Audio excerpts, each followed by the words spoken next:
Mr. Uzokwe was known to be a very brash man. He was a man of action and discipline. He was married to a beautiful woman named Susan. They had 2 children, a teenage male and female. Mr. Uzokwe loved his son and would always want him to be like him. Have mercy on no one, for the world is evil, he would always say to his son, whom on the other hand would listen to his mother, who always told him on the contrary. Mr. Uzokwe was a violent man.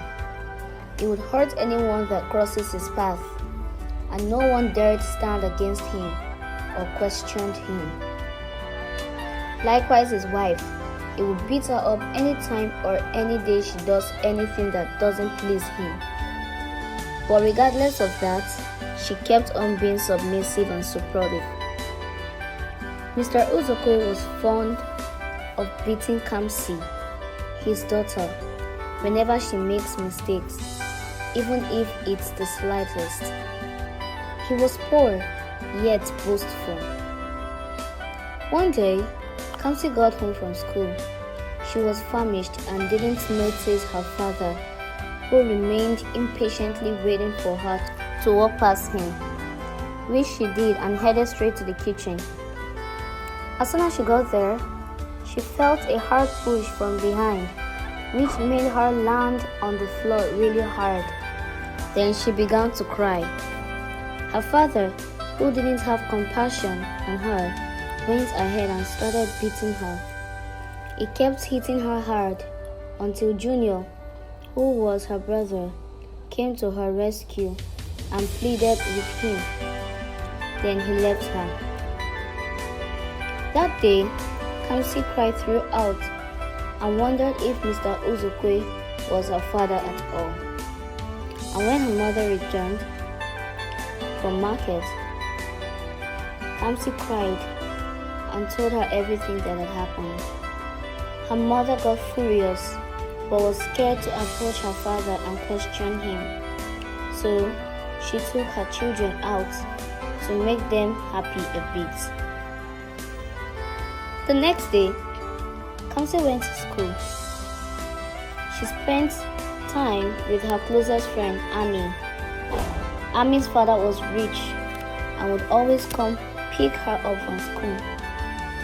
That day, during closing hour, Ami's father drove by to pick Ami up, and when Kamsi sighted how Ami hugged her father, she couldn't help but cry. She cried until she could no longer help it, and it got loud.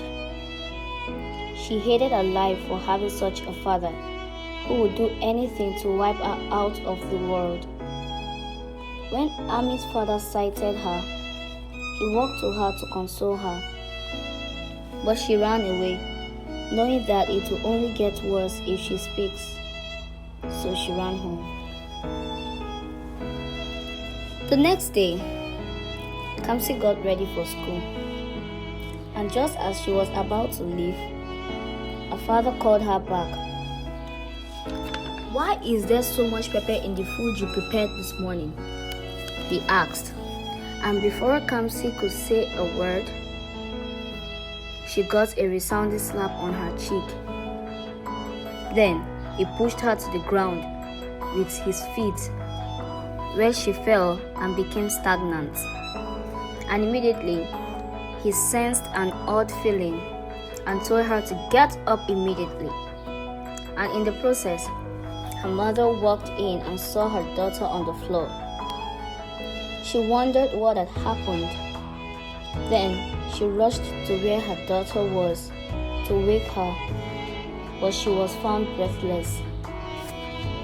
Her mother got shocked and asked her husband what had happened in fury. Then he began to stutter, which made her give him a slap on the face. "What have you done to her?" she shouted, and called all the neighbors to witness such an abomination. When he explained what really happened, Mrs. Uzokwe got really infuriated and told him she was actually the one who cooked the food before going to the market and not Kamsi. Then Mr. Uzokwe began to cry and beg, but no one listened to him. That was not a good reason enough to kill your own daughter. They all clamored and took him to the police station after beating him endlessly, and he was sentenced life imprisonment where he wept bitterly day after day. Mrs. Uzokwe, on the other hand, refused to bury her child. She took her to several hospitals, but she was confirmed dead.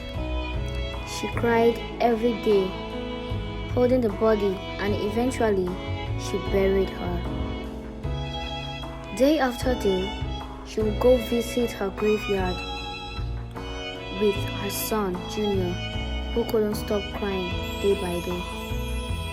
A month later, they were able to move out to a different state to start up a new life, which they did, and they were able to move on after giving all glory to God, while Mr. Uzokwe remained in prison for life.